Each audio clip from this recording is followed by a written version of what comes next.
I'm gonna get me a sack of flour, make a hot cake every hour, keep that skillet good and greasy all the time, time. Keep that skillet good and greasy all the time. Welcome to my kitchen. It's time again for our little cook show, and today is going to be a very special cook show because Uwe is going to show, also me, the first recipe that he has ever learned. It's a Hühnerfricassee. This is what my grandmother used to make me for my birthday, and by the time I was 7 or 8 she taught me how to do it. I wanted to make sure that I know how this works, and the ingredients we're going to need, we're going to show you right now. Hühnerfricassee means minced chicken in a sauce. I'll come up with the right name for the titles. But so we need chicken first. I've got 1.5 pounds of chicken thighs. As I said before, you can use all sorts of different chicken cuts. Whatever is your preference, you can use breast. Our grandma, she used. She would buy what was called a soup chicken, right? An old chicken, yeah. Mm-hmm. And then she would cook that in water, and then let it cool down in the water, and then bone the chicken. Yeah. We just take a cut of chicken from the supermarket nowadays, and we substitute the chicken stock that she would have with something like this we get in the Spanish section. The chicken bouillon from Maggi is really good. Don't need much of it, but it works wonderful. Just a little bit. We'll need a little bit. Then we're gonna need an onion, some lemon juice. I got some parsley and chives here, salt and pepper, of course. I got a little bit of wine. It's not a must. The wine is, but I just like it because it's a little fruity. And so this is a real sweet thing that I got here, Moscato d'Asti, which is, but you can do this with champagne if you got some champagne left over. You can do it with all sorts of, just a little bit of white wine works well. Yeah, but as I said, if you don't have it, it doesn't need it. Some cornstarch, whipping cream. Now my grandmother always used condensed milk and flour. That was her the wash that she made to thicken the sauce. But I like to use, here in America, the whipping cream is wonderful, and the cornstarch. And then we have some potatoes that we're going to fix along with that, salt potatoes. Mm-hmm. And then we have the asparagus, fresh asparagus, they're wonderful. And then I have mushrooms in a can. Why? Because of the water that the mushrooms are in. Really? Yes, I tried it with fresh mushrooms, and it's just not the same. It doesn't taste like home? It doesn't taste like grandma's, though. Okay. So I think those are the ingredients. So we start off real German, peeling potatoes. That's just how it is, right? So we still got some of these peelers. We got 258,000 left of them. So if you want to order them, or is it 258 point? How many? We don't know. It's not that. No. Okay, let's start.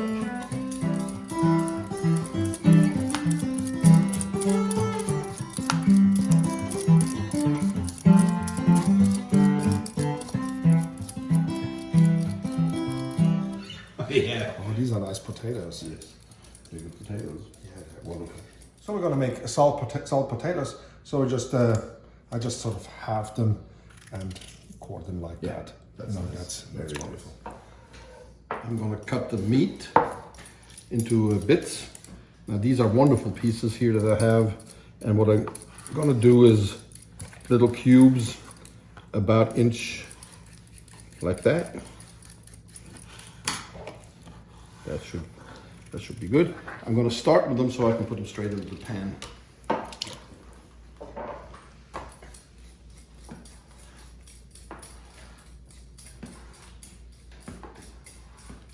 So when we were kids, our parents, they would pack up the VW, the little Beetle, that we had, our first car.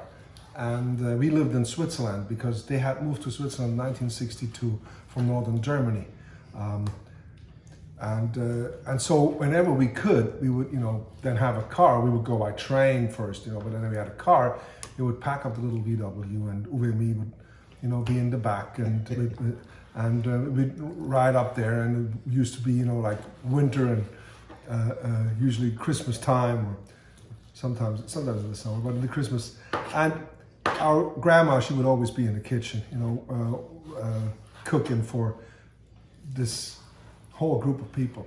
And that was Uwe's favorite spot always. I remember, I would be in the living room listening to my grandpa playing on the floor, doing my things, and Uwe would be in the kitchen. And grandma would show him all kinds of things. I wasn't interested in cooking then, but Uwe was. And because, of the war and this being this really, they went through so many horrible, terrible times.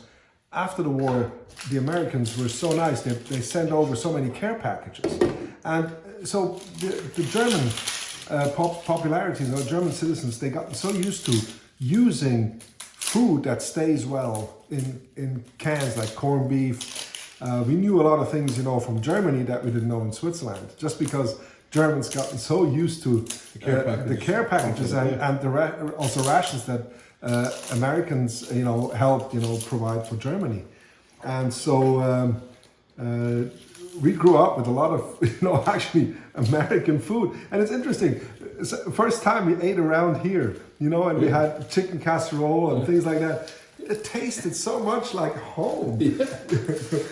And then I realized this is where the Germans actually got it from, I think. Well, partly.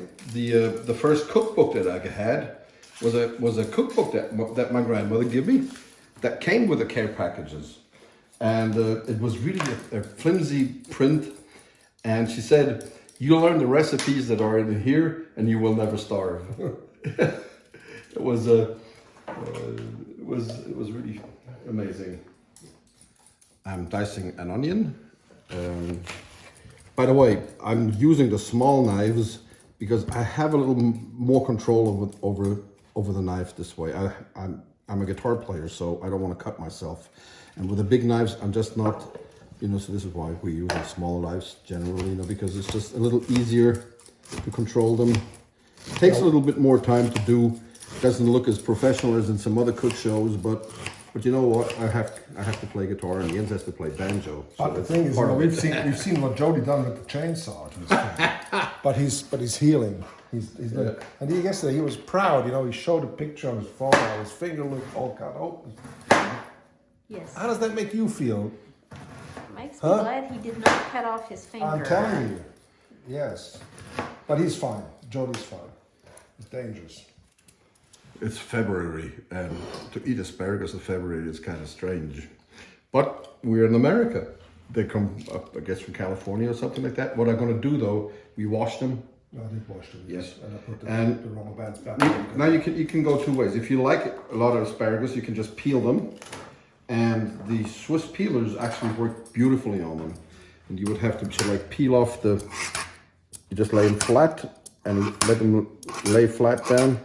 And then you would get something like this. But you see, this is basically wood back here. So we can do it that way. But what I usually do is I cut like the back third off. It's about a fifth. Something like that. A fourth. Like that. And I discard this and just use the front. And I cut it into bits about 1 inch long.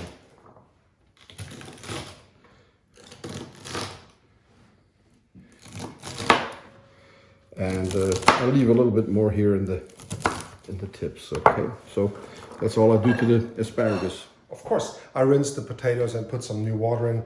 I just sort of, cover the potatoes good, and salt. We need enough salt. So yeah.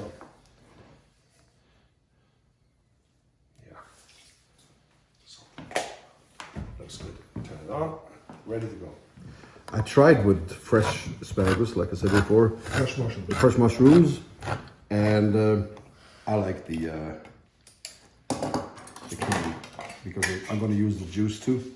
But, to make part of that gravy. but it's just part of the memory, isn't it? Yeah, absolutely. It really is, you know, because we never, I mean, we had fresh, you know, mushrooms. We would sometimes gather our own, but that was once, twice a year, maybe in the spring and in the fall. My dad knew maybe half a dozen mushrooms that were edible, that we knew for sure. Tiefling, yeah?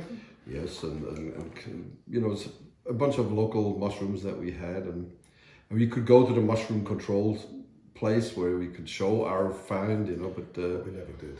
never did. No. My dad always, my dad was the kind of guy who never looked at a map. Hey, let's play it. We got everything ready. Okay, yeah, sure, sure. What do you want to?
Potatoes are boiling.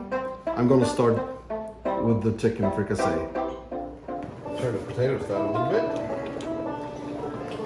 I want some high heat to start off the chicken. I don't add any fat. There's enough little things in there too. And it's a nice ticker.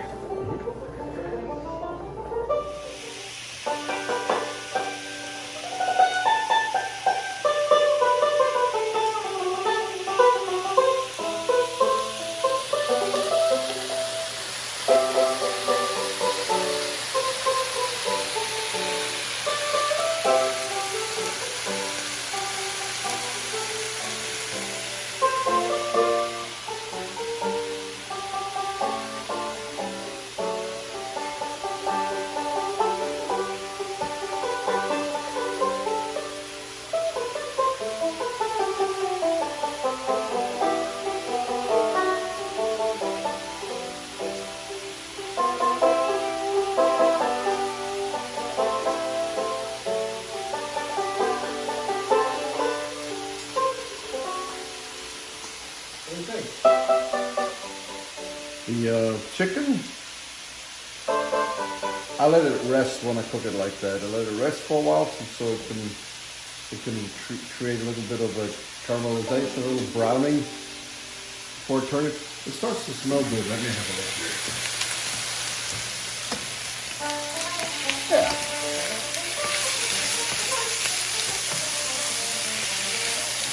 Okay. Again, I like this pan, even though I cannot shake it like I should, you know. I have to use a spatula to turn things around, but it's very space saving on a stove like this. Add a little fresh pepper to this, and just a tad of salt. Yeah, not too much. It's going to be a very simple recipe to season.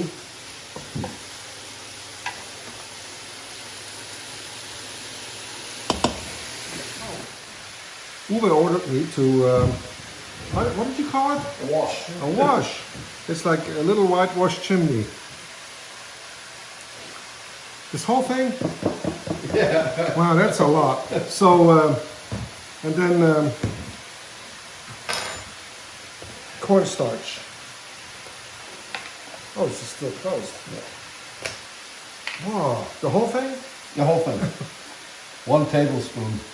Table or teaspoon? Teaspoon like that. Yeah. Like this? Yeah. Full? Like Yeah. this? Is it enough? Maybe a little more. Okay. Like this? Yeah. This? Yeah. Okay. Now, what I could do is I put my hand in there and just play a forward roll. Forward backward roll is even more efficient with my finger picks, but I'm not going to do it. I could, but I will not. Right over it? Yep. Well, maybe I could play banjo with this. You can play a washboard with that. Yes, this is called an egg beater, right? Yeah. A whisk. You even have a tool called egg beater breakdown. Once, you know, I thought it was so funny that this tool was called an egg beater as well, right? I call it a whisk. So it's not an egg beater. No. So somebody lied to me when I learned English in the 70s. But anyway, I thought it was so funny, beating eggs. What for? What have they done?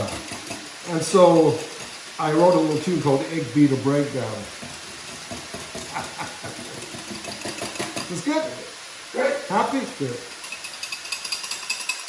Ready for my onions to go into the chicken meat. See how wonderful. You got a little fat down there and some of the juices. The meat is almost done.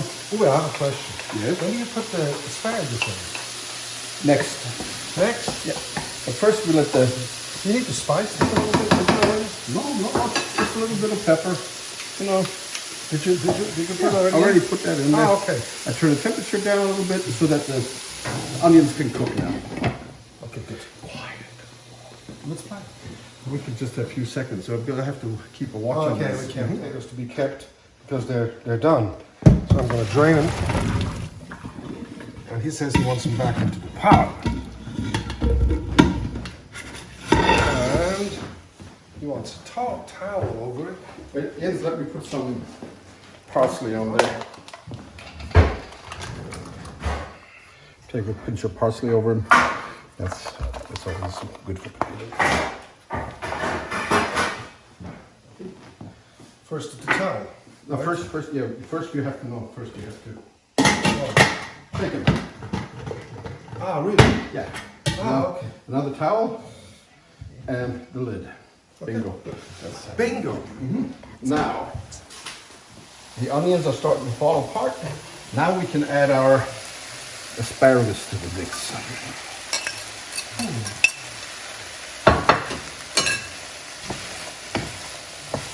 I like this pen. It's nice and hot, isn't it? Yep, this is sauteed. Sauteuse. Yeah. Like this. Now I'm actually going to add a little bit of the chicken stock. When are you going to add this? I'm first going to add the stock so it can get to the food first. Let me see. Maybe a tablespoon altogether because That's a lot. Okay. good. Okay. Maybe a little bit more pepper. And then a little bit more heat again. The asparagus is not going to take long. Just have to let that sit here for a moment.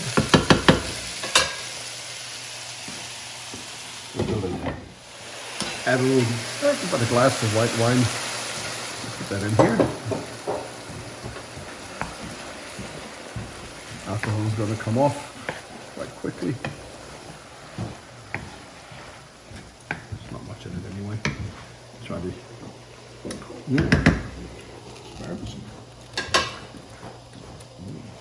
going to add the mushrooms with the juice, everything. Okay, they contain a lot of water, and we're going to let them see how much juices I got now. That's going to be our sauce mainly, and we're going to thin it down with the cream. Okay, and bring this to a good boil again. Try the chicken quickly. Yeah. I turned the asparagus and mushroom and chicken mix down just a tad so it can cook for a little while. Just enough time for us to play another song. We always get a request for songs and tunes, and this one we had played in our shows a few times, but I think what we'll do it again. Is it Michael? Is it Michael Murphy? Michael Martin Murphy. Yeah.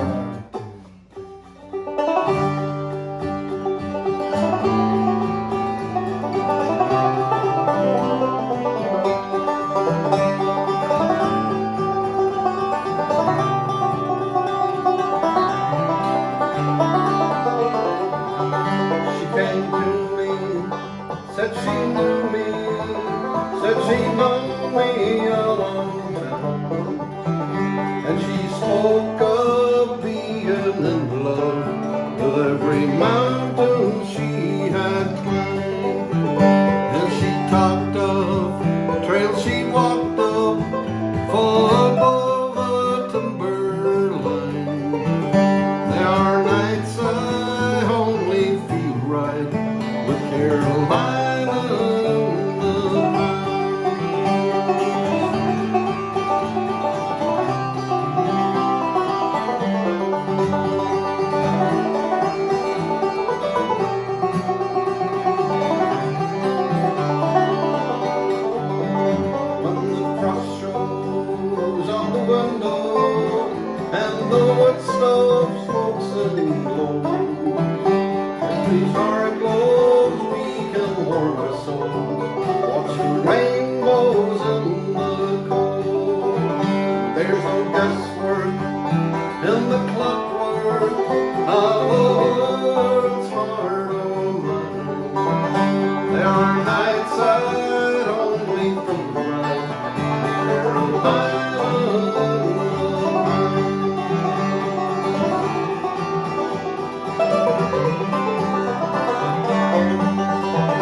So this looks perfect.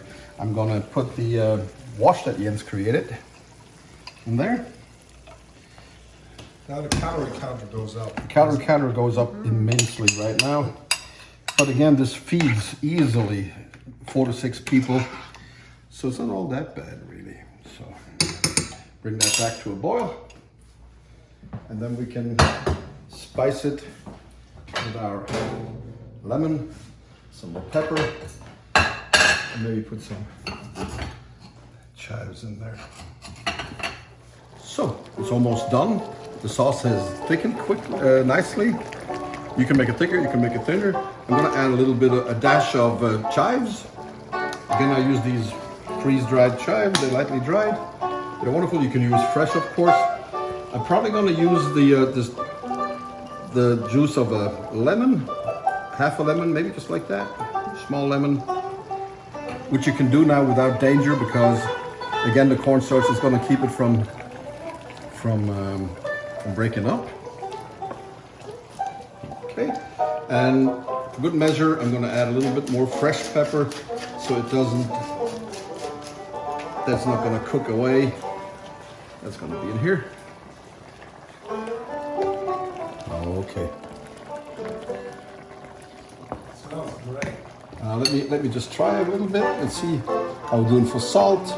Might have to adjust for that. We have time for one, right? Yeah, if you can stand it, you can let this sit for a little while, a few minutes. But the potatoes again. Don't worry about the potatoes, they can be, lukewarm, doesn't matter. Okay, not too long, right? No.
This is how we're going to serve this.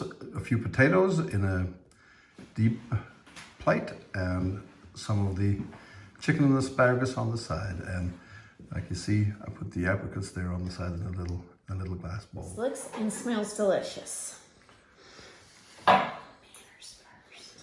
lot of people were complaining last time you were not tasting the salmon, but you had a piece of bread, but you don't like salmon. I do not eat salmon. But This you eat. This I'll eat. Now, I normally don't eat asparagus, but it smells very good, so I'm going to try it. I'm going to try potatoes first, because that's my favorite thing.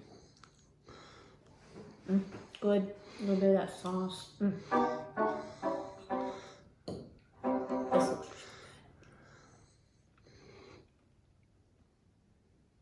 very good. Very good. See what we used to do is we mash up a little bit of the potato with the sauce. You don't eat it. Oh Eat yeah. it like that. Try that. I'm trying to take too big of a bite.